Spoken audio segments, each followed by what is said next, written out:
broke out of the box and broke the mold with telling about 3 people. I think probably none of them was his dad. They decided to go ahead and direct the registrar to issue marriage certificates to all couples, straight, gay, men, women.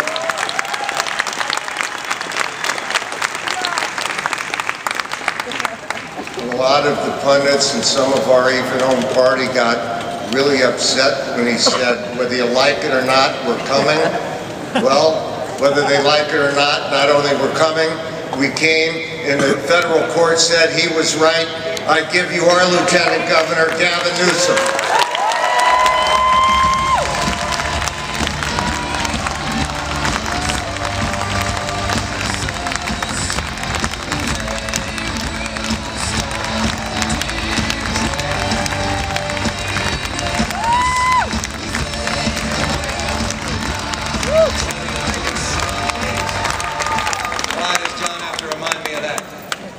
You were reminded, I think there was $10 million of ads with that wonderful Dean-esque moment.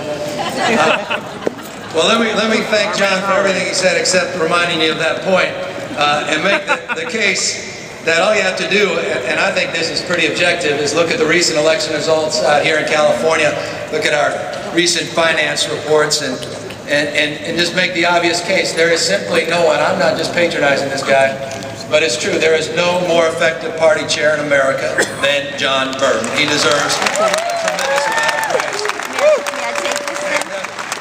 Before you applaud too much, we also know, based on The Daily Show, there's also no one more eloquent than John Burton. Man, now he gets away with it. But we all know there are folks behind John, and I just want to pay particular attention to someone who also deserves a tremendous amount of recognition. One of the best teams out there, and that team is led by Shonda Wesley, who deserves a big round of applause as well. I think we can all agree that this year their leadership will be crucial. But your leadership will be crucial as well, as we do everything we can to re-elect President Barack Obama and re-elect Senator Dianne Feinstein. It's incumbent upon us as well to exercise our action and passion and step up and step in and support Senator Steinberg and Speaker Perez to do the same thing so we can get those 2/3 majorities up in Sacramento as well. And we also, I know you heard this 100 times and nothing to applaud. I know you've applauded 100 times on these things, but it's good to report them, reinforce them. And of course, and I say this because it's my hometown hero, we've got to do everything we can to win those battleground counties and battleground states, and do everything to get Nancy Pelosi back where she belongs as Speaker of the House of Representatives of this great country. Drive to 25.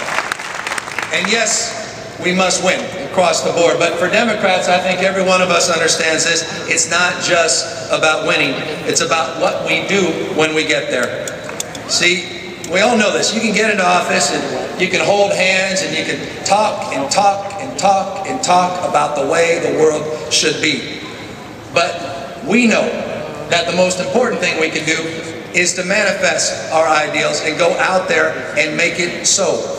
You know, it was this last week, and John brought this up, that I was reminded of this fact, this principle. It was 8 years ago tomorrow, interestingly, having just taken the oath of office a few weeks prior, that I was faced with just that choice. Having watched former President George W. Bush stand there before the American people and announce his intention to amend our sacred Constitution to expressly deny and deprive the full measure of dignity and rights for our gay and lesbian brothers and sisters. It was then, again, 8 years ago tomorrow, remarkable how time flies, that I directed, as John said, our county clerk to start granting marriage licenses to same-sex couples. Now, this by no means was a lone ripple of hope for marriage equality. It was a trail, as all of you know, was blazed first by leaders of courage and convictions. Leaders like former Governor Howard Dean of Vermont, who stepped up into this debate as early as 2000. The Massachusetts Supreme Court. Leaders like Tom Amiano and Sheila Kuehl, and leaders like, Many, I can keep going on, leaders like my good friend, Senator Mark Leno and Leslie Katz have really stepped up significantly in this debate. Many of you may recall what happened after we directed our county clerk. Some, as John said, called it rash. Some called it irresponsible. Others, more modestly, cast it as an important civil rights milestone. But what I will never forget, for as long as I live, was the overflowing, unadulterated expression of once constrained love and joy on the face of over 4,000 couples who came to City Hall to live their lives out loud, to express their love, their faith, and their devotion and their constancy to one another. You know, 8 years later, we clearly have come a long, long way. But it was thanks to their courage, the courage of those 4,000+ couples, thanks to your courage and support, and thanks certainly to the Ninth Circuit Court of Appeals that we now stand at the doorstep of finally achieving our founding promise, a new nation conceived in liberty and dedicated to the proposition that all people are created equal. Now, today, I think I can confidently say this, today marriage equality isn't just about the rule of love, it's increasingly becoming about the rule of law. And I think the lesson here is a generational call to action. As Bobby Kennedy said, not a time of life as much as a state of mind.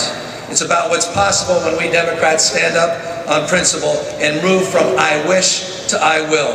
When we stop being well-behaved, stop biting our tongues, waiting our turn, but stand up and fight for the things we believe in, regardless of the prevailing political winds. You know, I think it's important. When we muster the courage to stand up and to speak out, to take ideas, whatever those ideas may be, and turn them into action, it always seems, I think you may agree with me, when we do that, it always seems that the left ends up on the right side of history. Think about it. You know, I'm of this opinion, Democrat, we can't play not to lose.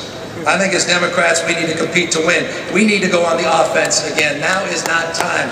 Now with the challenges we face for small ball. We need to be as bold as our problems, our challenges are big. Bold enough to tackle the greatest threat to our democracy, for that matter, the greatest threat to any democracy, and that's growing income inequality in this state and in our nation, the loss of our middle class. And I want to thank them. I mean this, on behalf of my 2 kids, on behalf of their kids and future generations, I want to thank the Occupy movement for stepping up and stepping into this space and doing more in the last few months than we've done in 30 years to focus on the growing gap of income inequality in this country.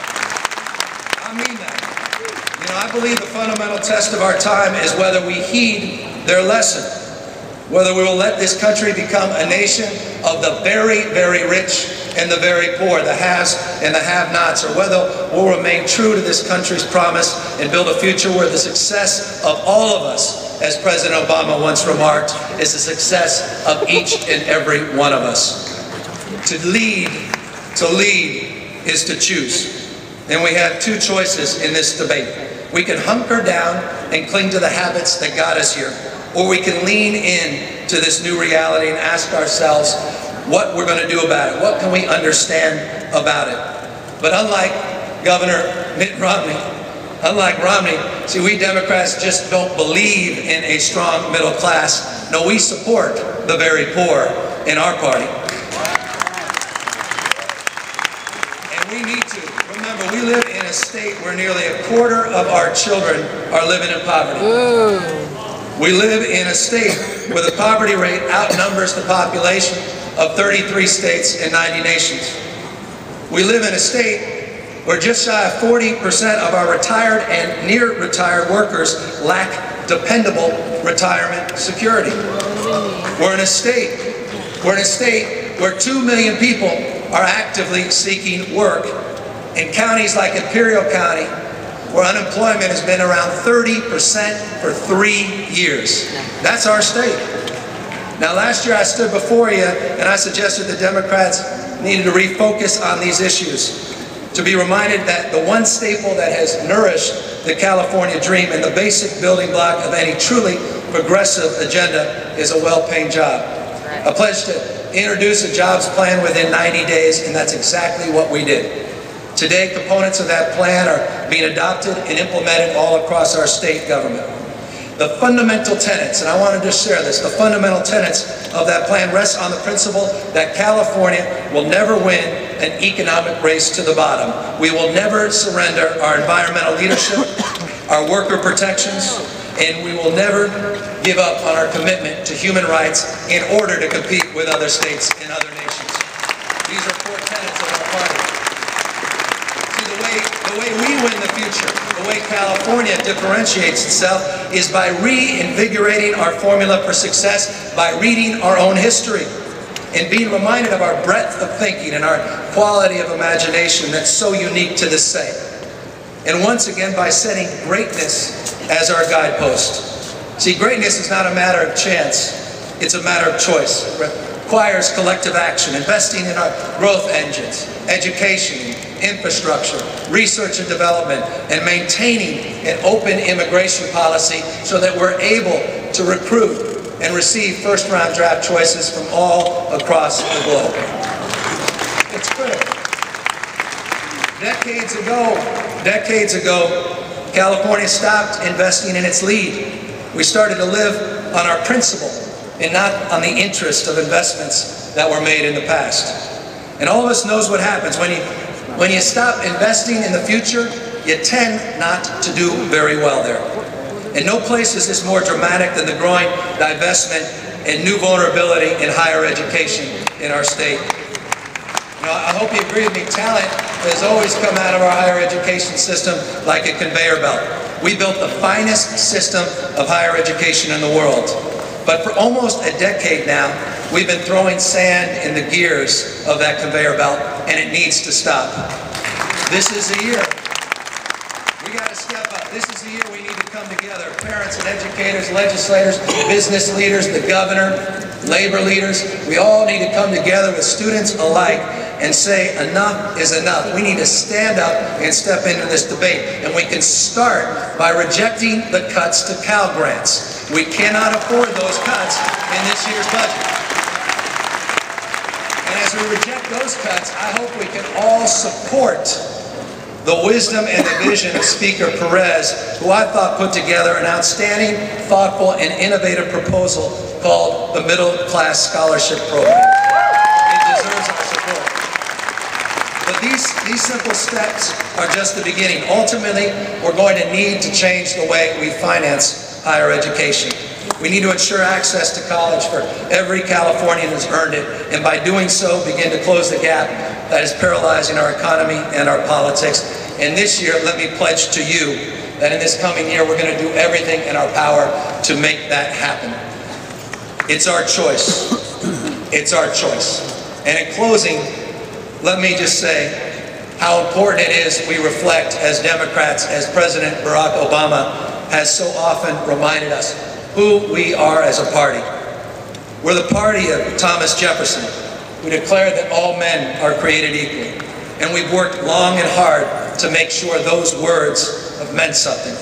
We're the party of Franklin Roosevelt, who in the midst of the Great Depression said, we have nothing to fear but fear itself, and who saved freedom and democracy from being extinguished.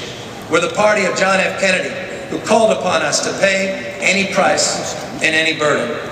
This is who we are, and that's who we must be.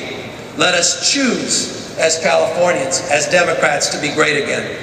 Let us, as our president says, speak to our hopes and not to our fears. Let's inspire and not divide. And let's respond to these challenges with the same sense of urgency that the people all across our state feel in their lives. And let us finally rejoice in the long-held California belief that the best is yet to come. Thank you very much.